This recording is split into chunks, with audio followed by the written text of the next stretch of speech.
I mean, not that I want to be dizzyingly eclectic in the kitchen, but I think it is impossible to cook, if you like eating, without borrowing a bit from here, a bit from there. And these flatbread pizzas are a vaguely Eastern Mediterranean take on, you've guessed it, an Italian idea. And the base is a bought flatbread. I mean, these are styled Mediterranean wraps, but obviously I'm not going to use them as wraps. And this is a tomato, mint and halloumi pizza. I'm just going to get the seeds out of the tomato because I don't want it too wet and pulpy on that thin base. Oh, these are lovely and fresh. Let's chop fairly finely.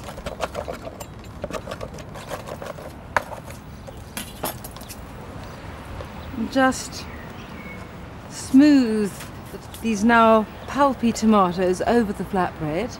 And on top of the tomatoes, something I love so much, some halloumi, which is intensely salty Cypriot hard sheep's cheese. Again, chop this very finely, or you can crumble it with your fingers. This won't melt and go into that sort of stringy goo that mozzarella does, but it does sort of meld into the tomatoes and soften. And the saltiness of the cheese against the sweetness of the tomatoes is wonderful. So just sprinkle the halloumi on top. Bit of dried mint. Now, an Egyptian friend of mine introduced me to the joys of dried mint. Just has a depth and sweetness that is lovely, and when this is cooked, I want just to blanket it with some freshly chopped mint, and it's as if the freshness of that mint really complements this dried muskiness underneath. Aha, bit of olio, not too much.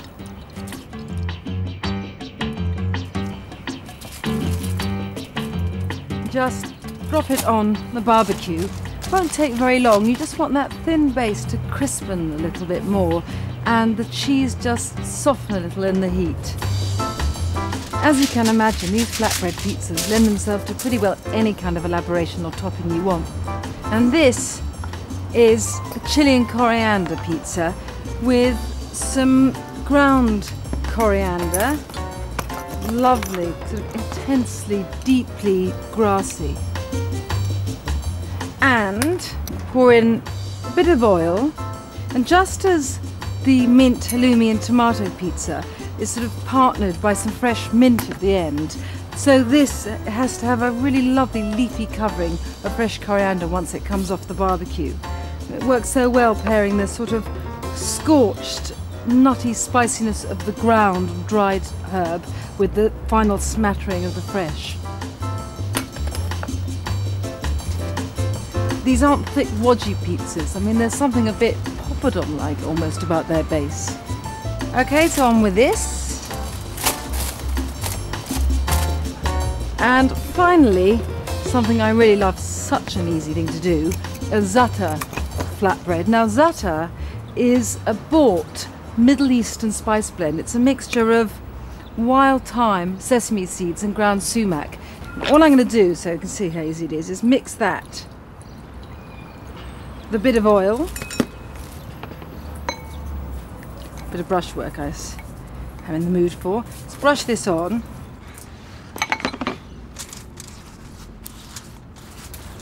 And this can join the other two on the barbecue now. There you go.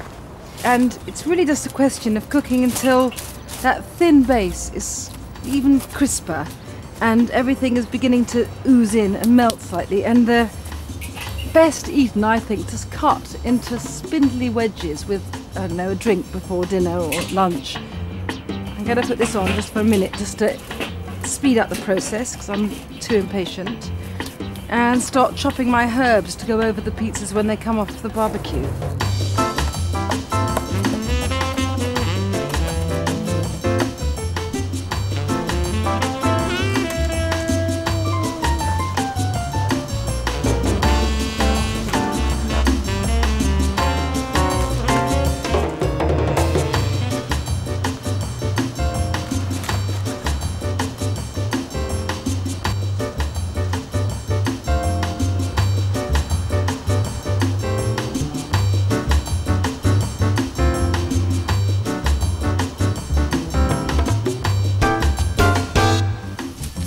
I do understand that the idea of making a crab sauce for pasta sounds incredibly involved, not to say fancy, but you're just gonna have to believe me when I say that it's about as simple as making, you know, spaghetti with tomato sauce like you might do every day for the kids for tea. Look, my lovely crab. Now, culinary weapon of choice here. I can lift it down. My pestle and mortar. Well, this takes no time, so I'm gonna get the water on now. It should anyway be boiled from the kettle. Huge pan. Always makes it better with pasta to use as much water as you can. Not least because the temperature won't sink as much when you add the pasta. Right, time for a bit of upper body workout, so I'm gonna get rid of this. Garlic first. I mean, this pasta sauce needs to be very garlicky. Just peel them. Okay, now a bit of salt, about a tablespoonful. I mean, this sort of amount, small handful. And I'm just going to pulverise the garlic to a wonderfully sort of dense, sticky puree.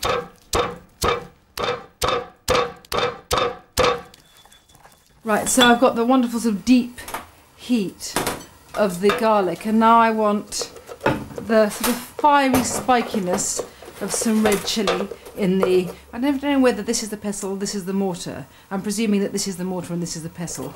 Don't write in.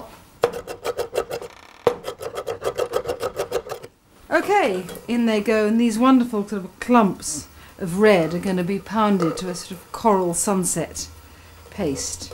I must say, I do like any form of kitchen activity which sort of demands work that doesn't need any dexterity, and this about sums it up. Now, get the pasta in. I use linguine, which I suppose in a way is like a cross between spaghetti and tagliatelle. Slightly wider, but also wonderfully dense, which makes it a great vehicle to carry the sauce. Now, the main event. This is about 100 grams of brown crab meat and about twice that, so 200 of white.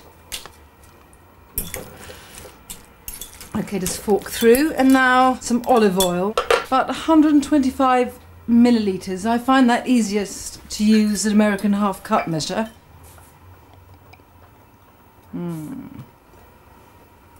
Right, lemon. A lot of zest as well as juice, just because I want this to be really quite definitely lemony. I mean, not astringent, it's all got to work together. Okay, so that's my zest. Right, now just the juice. Beautiful colours. Let's just fork it through, and that is all there is to it. I'm just going to go and check how the pasta's doing. Looks like it's another couple of minutes or so, which gives me time to do my bits and pieces. I want to chop some herbs.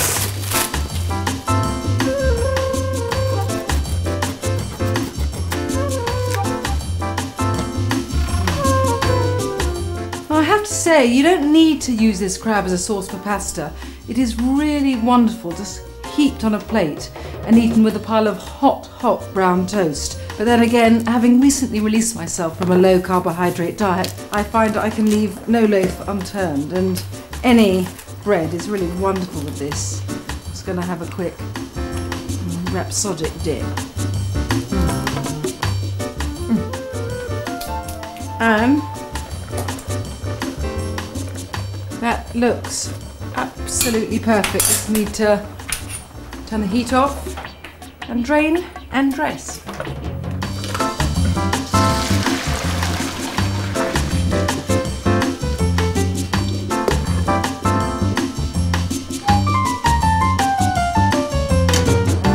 This bit you need to be strong for. Not as much sauce maybe as you think for this amount of pasta, but then I want this to be kind of lightly dressed in it rather than drenched. Oh, that's it. Have a quick swirl around.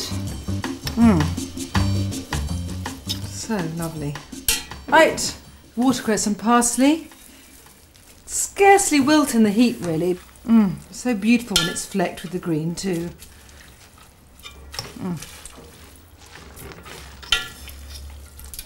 Right.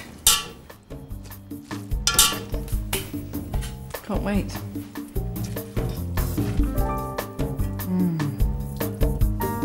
Perfect.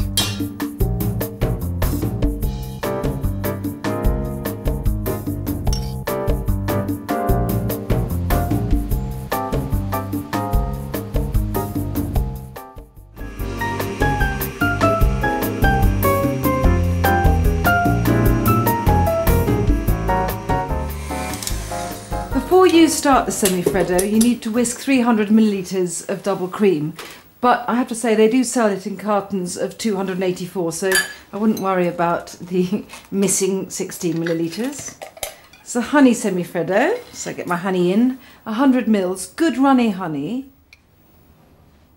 Look, beautiful. 1 egg. And 4 yolks. And I use these beautiful orange yolked Italian eggs, which means that the Semifreddo will have sort of a deeper intensity. But don't worry if you use ordinary eggs and it's paler. It'll still taste lovely.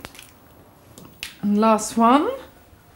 Now this is a very straightforward contraption, a pan with a bit of water at the bottom and this bowl suspended over it so that I'm going to heat the honey and eggs without actually letting the water touch them, so they were not going to split or anything. I just want it to warm, not get so hot that we have scrambled eggs. I mean, of course you could use one of those handheld electric mixers, but I want nothing to rupture my sewing mood. I happen to love a Semifreddo more, I think, than ordinary ice cream. I love that melting texture rather than that teeth-aching sharpness. But one of the fabulous things about it is that it's much easier to make than ice cream. Just 3 ingredients and some whisking. Unlike ice cream, you're not making a custard first and you're not churning it once it's freezing or taking it out of the deep freeze and mixing it up. Now this is just how I want it. Beautifully yellow and mousily aerated and voluptuously swelling. So it's just a question of taking it off the heat and folding it into the cream mixture, and that's really, really all there is to this. Beautiful. And fold in. Don't worry about this, just keep calm and gentle. There.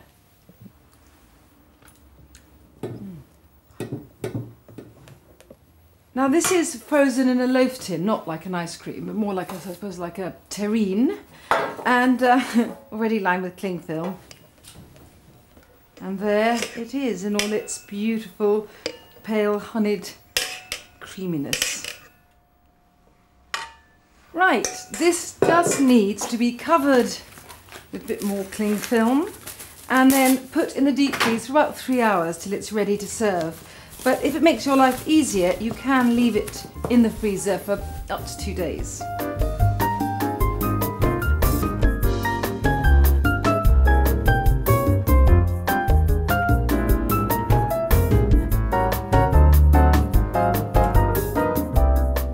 And I love to eat this unmoulded, then sliced and drizzled with some more fabulous amber honey. And just to complete that resiny taste, sprinkle with some toasted pine nuts.